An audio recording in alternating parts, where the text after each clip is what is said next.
Hey leaders, you hear us talk about a lot how we want to reach, teach, and minister to our students. And today I want us to talk about minister in a very specific way. We all know that there are lots of different personalities in the world. We have lots of different characteristics, and that means we interact with people in different ways.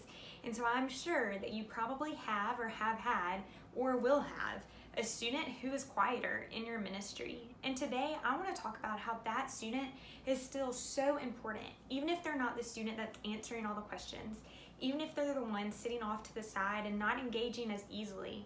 Does that mean that we should not minister to them as fully as we do to those that are more easily where it's easier to talk to them? No, we need to minister to each and every student, because as one of our 6 values is, our last one is every student. And so I want to make sure that we are a ministry who cares about every single student who walks through those doors. On Sunday mornings, on Wednesday nights, no matter when it is or where it is, that we are ministering to each student. And so tonight I want to talk about just a couple of things and that we can make sure that we are doing when we are talking to those quieter students. So the first thing is that most definitely we need to pray.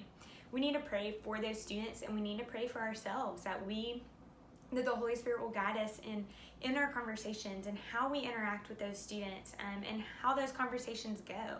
To be in our mindset that we wouldn't overlook them, but that the Holy Spirit would give us the eyes to see those students and to pay attention and to listen. I'm reminded that there's lots of different reasons why a student might be quieter. I was always that quiet student when I was younger, and sometimes I still can be. And sometimes that's because I just want to sit back and I want to observe. I don't always have things I want to say or I want to share, but I just want to take in what's going on around me. Sometimes it might be because that student has some social anxiety, and so we need to minister to those needs of that social anxiety and not punish them for having that, but help walk alongside them in that anxiety. It also might be because that student just doesn't want to be here. And if that is the case, then we don't want to come across in the wrong way for that either. But we want to meet each student where they are. And so that's why it's important that we notice and we pay attention to every single student. And so I know that my heart and one of my prayers is that I would see each student and that we would learn how to minister to each of them. The second thing I want us to just remember is that when we approach them, we need to approach them with compassion and with curiosity. And so that means don't be afraid to ask the questions. You know this without a doubt, but ask the questions. Ask them about school, their classes, friends, their family, their hobbies or their extracurricular activities they do. Maybe it's what's the last movie that you've seen, or your favorite book that you've read, or what trip have you taken, or whatever it might be, the most random thing you've ever done, or the worst food you've ever eaten. Whether it's something serious, whether it's something more personal, or whether it's a random off-the-wall question, asking students questions is important because it allows us to get to know them in a different way and on a deeper level. It's important for us to remember and to realize we need to know students more than the surface level. We need to know why they are the way they are. We need to know why they are responding in the way they are responding. Because when we know the why behind what is going on, it allows us to know how to better take next steps with that student. The other thing I want to point out with when we're asking questions and trying to create curiosity with our students, it's if they give you a one-word answer or a very short answer, maybe it's ask them oh, okay, that's so interesting. Why don't you tell me more about that? Or why don't you go into more detail and tell me more about that experience? Because it allows them to know that you're not just asking questions to ask questions because it's your job.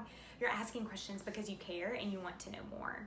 There was a student that was by themselves on a Wednesday night back a few years ago that I had an experience with, and he was the only one in there, and so I went up and started talking to him just so he wasn't feeling awkward and alone in the room. And he started telling me about a book that he started writing, and this book was about some superhero type deal mixed with science. And honestly, it was so off the wall that I could not relay this information to you because it was wow, that is fascinating. But it was at least a 15-minute conversation of him going on and on about the things that happened in this book. And he had so much passion about it, and he cared so much about it. And it was so fun to see, and to wonder, what is the Lord going to do with that? One day, is he going to write a really cool book and I get to say, I knew him as a student in high school when that passion started?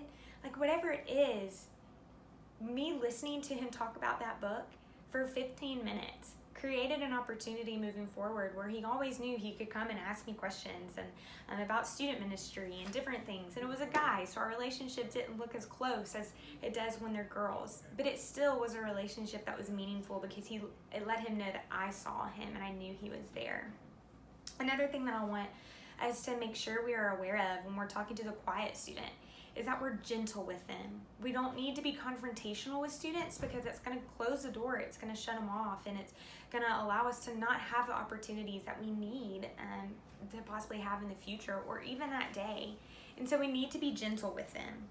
We can ask them if there's a chair next to them, or if there's not a chair, say, hey, can I sit in this chair next to you? Or do you mind if I pull up a chair and sit next to you? I'd love to get to talk to you for a second.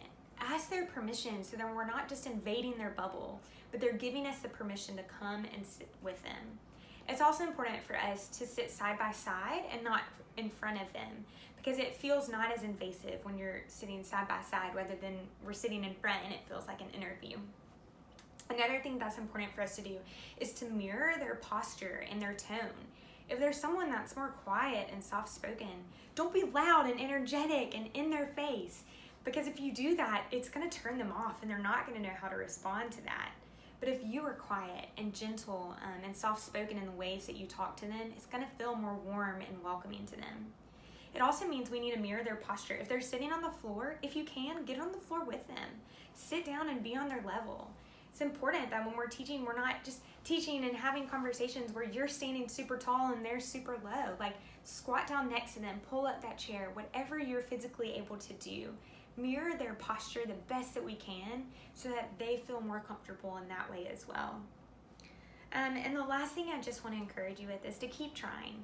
Don't give up. Even if it means you just say, hey, Maria, and just say their name that one time. That might be all that they need that day to say, hey, my teacher knows my name. They know who I am. And the next time maybe you follow up and ask them, like, how was your game? How is your family member doing? Remember the things that they tell you. Write them down. I have charts and spreadsheets that I try to keep notes on, and I'm not good at keeping up with them, but it allows me to reference it and go back and be like, okay, this is what we talked about. And remind me of those conversations so that I can feel personal when I talk to them again. And as you're at the beginning of the semester still, take pictures of your groups as a group picture with holding their names so you can remember and go back and look at their names and remember what they are. Or maybe take those get to know you sheets and continue to go over them and review them to remember these are the things that they're involved in, or these are the things that they like. Whatever it might be intentional with these students. Don't overlook the quiet students, and don't just focus on the students who are loud and are asking for our attention, but give attention to the ones who need it as well. We are so thankful for y'all. We are so thankful for the investment you make in our students. I and Justin, we could not do what we do without you. Our students need you. They need you to love on them, to know them. And just like that, we want to do that for you. Thank y'all so much.